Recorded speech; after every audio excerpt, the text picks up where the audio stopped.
আর ধৈর্য ধরতে পারতেছি না বাবা। আমার ঘৃণা লাগতেছে, তুমি আমার বাবা।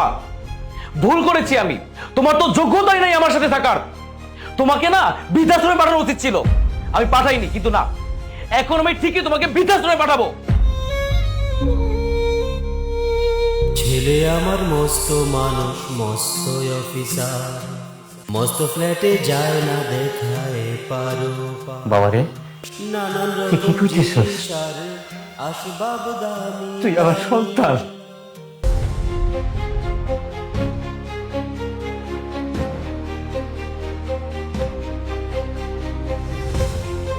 সব জিনিসপত্রই আপনি একদম ঠিকঠাক ভাবে আনছেন। দেন, বাকি টাকাগুলো দেন। টাকা টাকা তো নাই বৌমা। বাকি টাকা নাই মানে কোথায় গেছে? আর কইও না বৌমা, জিনিসপত্রের যা দাম হাতে দেওয়া যায় না। নিজের পকেট দিয়ে 100 টাকা পুরাইয়া তারপরে এই সব জিনিসপত্র নিয়ে আইছি। বাহ বাহ বাহ, আমার টাকা মাইরা আপনি আমার সাথে মিথ্যা কথা বলতেছেন? আপনার সাহস তো কম না। দেখেন, ভালোই ভালো বলতেছি, আপনি আমার টাকাগুলো আমার কাছে ফিরিয়ে দেন, নাইলে কিন্তু আপনার কপালে দুঃখ আছে। না না না না না বৌমা, বিশ্বাস করো, আমি আর আমার পকেট দিয়ে 100 টাকা দিয়ে এই বাজারগুলো নিয়ে আইছি। কি? আমি তোকে দিছিলাম 1500 টাকা, আর তুই 500 টাকার বাজার আনার পর তুই আমার বলতেছিস এখন আর কোনো টাকা নেই? তুই কি ফাইজলামি করিস আমার সাথে? বৌমা বিশ্বাস। কি ব্যাপার নিতু, কি হয়েছে? কি হয়েছে মানে? দেখো না, আমি না তোমার বাবার এসব তামাশা আর সহ্য করতে পারতেছি না। কেন, কি করেছে সে?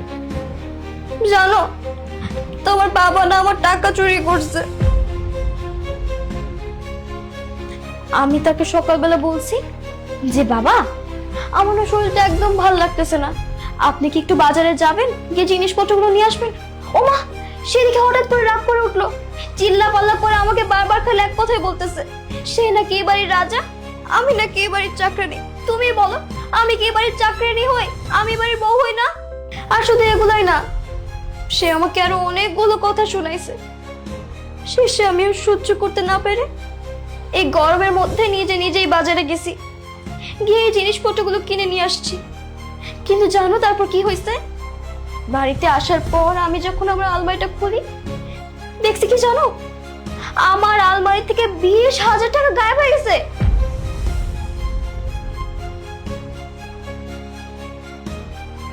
শোনো, আমি না তোমার বাবার এসব আর নিতে পারতেছি না। আমি একটা প্রেগন্যান্ট মেয়ে আশিক।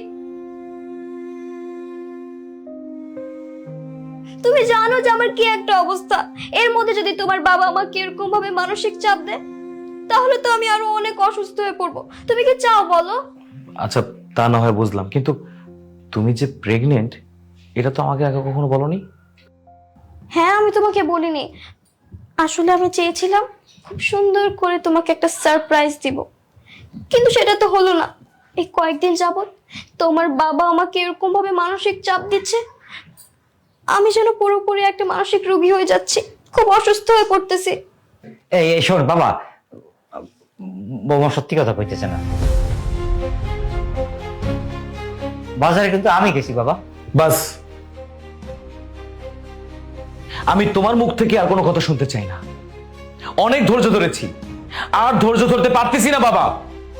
আমার ঘৃণা লাগতেছে, তুমি আমার বাবা। ভুল করেছি আমি, তোমার তো যোগ্যতাই নাই আমার সাথে থাকার। তোমাকে না বৃদ্ধাশ্রমে পাঠানো উচিত ছিল, আমি পাঠাইনি। কিন্তু না, এখন আমি ঠিকই তোমাকে বৃদ্ধাশ্রমে পাঠাবো।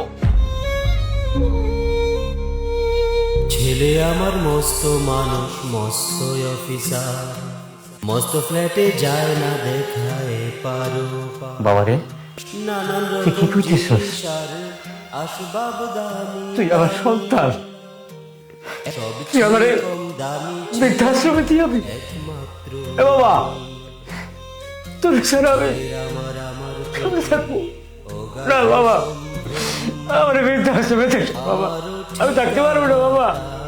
আমার বাবা, চুপ, একদম চুপ। আর একটা কথা বলবো না তুমি আমার সাথে। দেখ, আমি অনেক হচ্ছে, চুপচাপ এখানে বসো।